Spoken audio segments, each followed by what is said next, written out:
बिस्मिल्लाहिर्रहमानिर्रहीम। अस्सलामुअलैकुम नाज़रीन कराम, नई वीडियो में आपको खुश आमदीद कहते हैं। इस वक्त इमरान खान के चकवाल जलसे और उस जलसे में इमरान खान की तूफानी तकरीर के चर्चे हैं, लेकिन इस सारे मामले में अब एक नई एंट्री हुई है और चकवाल जलसे की बात जनरल फैज हमीद के भाई तक जा पहुंची है। एक बहुत भोंडी कोशिश की गई है और एक बहुत बड़ा हमला किया गया है। ये मामला क्या है, ये माजरा क्या है, इस हवाले से तफसीलात तो आपके सामने रखनी है, लेकिन अप्रैल के बाद इलेक्शंस, यानी कि किसी भी सूरत अप्रैल से पहले इलेक्शंस ना हो, और इसकी वजह सिर्फ और सिर्फ इमरान खान का पसंदीदा जर्नल है। इस हवाले से भी कुछ बहुत बड़े दावे सामने आए हैं, उन दावों का भी पोस्टमार्टम करेंगे। बड़ी अहम तरीन तफसीलात हैं जो आपके सामने इस वीडियो में रखनी है, लेकिन इस वक्त कुछ चीजें और भी हैं।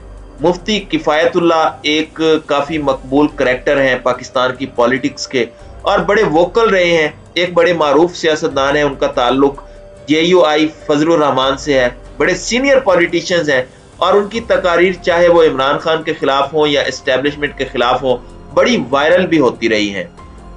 फजलुर रहमान की जमात से मुफ्ती साहब का ताल्लुक है और मुफ्ती साहब को इस वक्त गिरफ्तार किया गया है, डिटेन किया गया है उनके 2 बेटों समेत।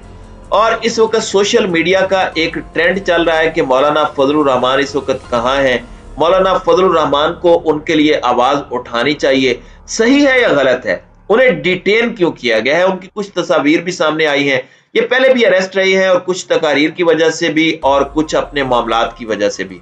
अभी ये कोई प्रोटेस्ट कर रहे थे जिस पर इन्हें गिरफ्तार किया गया है, लेकिन अब मौलाना फजलुर रहमान के खिलाफ ट्रेंड भी चल रहा है, सवाल पूछा जा रहा है और JUI फेक के अंदर से आवाजें उठ रही हैं कि इक़्तिदार के मामलात पर तो बड़े वोकल हैं, बाकी हर चीज जहां पर उलमा या फिर मजहब को इस्तेमाल करके सियासी फायदा लेना होता है, वहां पर हर हराबल दस्ते की सरबराही और क़यादत जनाब इज्जत माब मौलाना फजलुर रहमान कर रहे होते हैं। लेकिन ये सवाल अब इनकी अपनी पार्टी में से हो रहे हैं कि मौलाना फजलुर रहमान इस मामले पर खामोश क्यों है। तो इस वक्त ये एक ट्रेंड चल रहा है।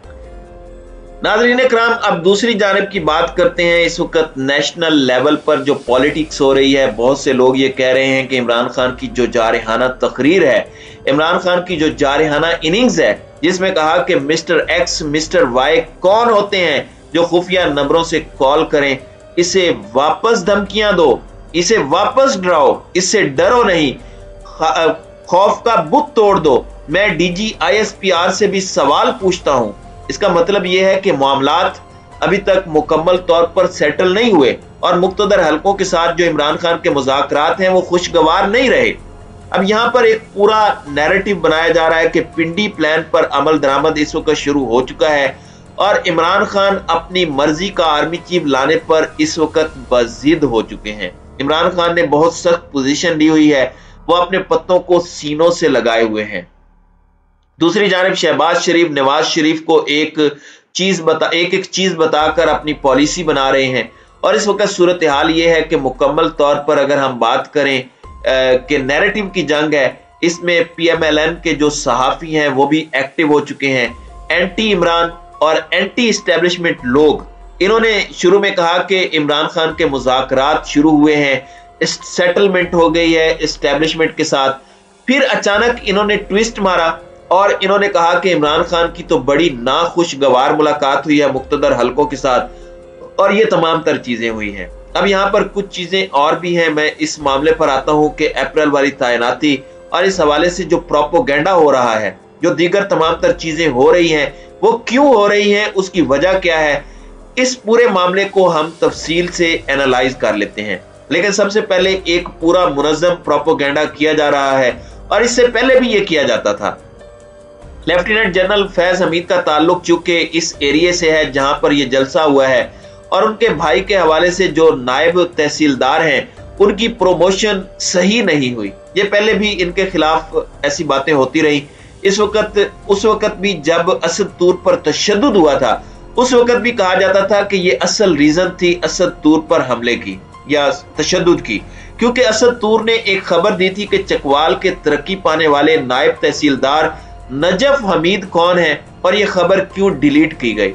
तो इस तरह से ये पहले भी इन्हें मुतनाज़े बनाते रहे हैं अब यहां पर बताया जा रहा है कि सरदार नजफ हमीद ने एक स्टेटमेंट दी जो अखबार में भी आई, पब्लिकली खुलकर स्टेटमेंट दी कि चकवाल में इमरान खान का जलसा तारीख साज होगा।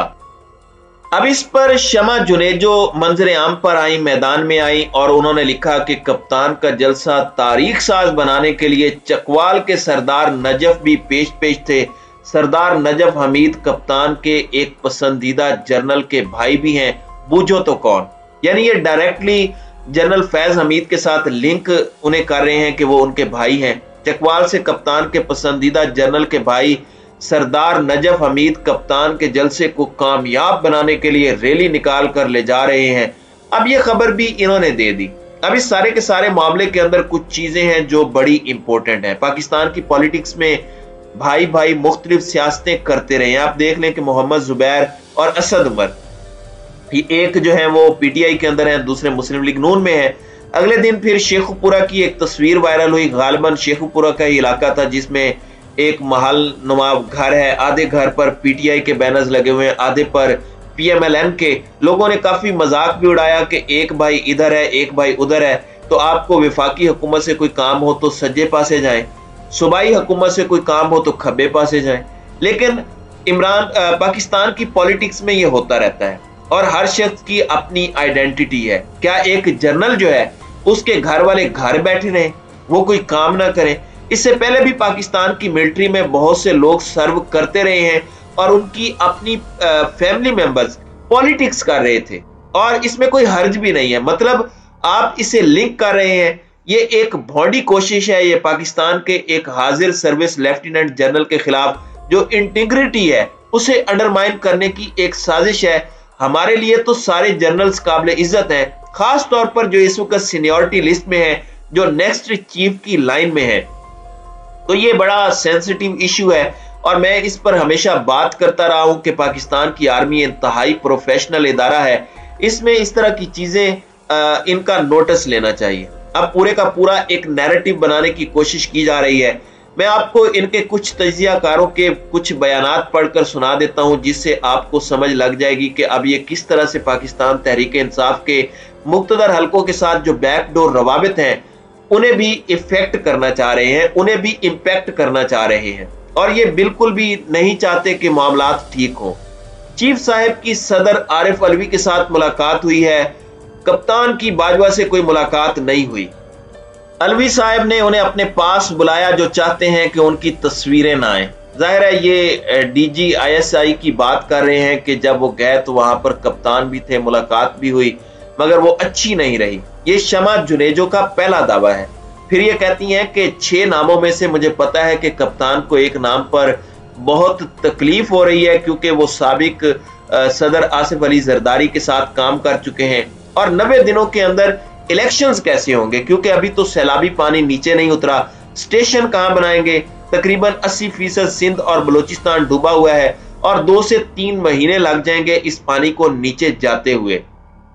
अब इस सारे मामले के अंदर यह किया जा रहा है कि इलेक्शन मुमकिन नहीं है जून के महीने तक अब, और अगर जून आता है तो फिर कहानी खत्म हो जाती है। ये एक नैरेटिव बनाया जा रहा है क्योंकि सारी लड़ाई ही 30 अप्रैल तक है। इसमें मैं आपको बता देता हूं कि वजह क्या है।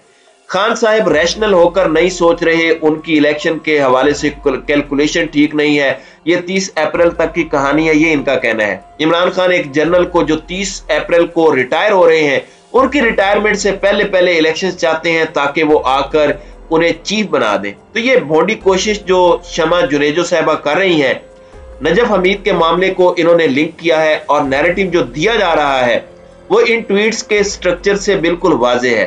तो ये सारी चीजें, ये सारी एक्सरसाइजेस क्यों की जा रही हैं, ये सारा प्रोपेगेंडा क्यों किया जा रहा है, मैं ये समझता हूं कि किसी से अब ये ढका छुपा नहीं है। ये रोजे रोशन की तरह अयां हो चुका है कि असल परेशानी क्या है और इमरान खान के ताल्लुकात ठीक होने लगते हैं, मुलाकातें होती हैं तो ऐसा नैरेटिव बनाया जाता है, कहा जाता है कि पिंडी धोखा दे रहा है, पिंडी अपने प्लान पर अमल दरामद कर रहा है, खान साहब को सज्जी दिखाकर खब्बी मार रहा है।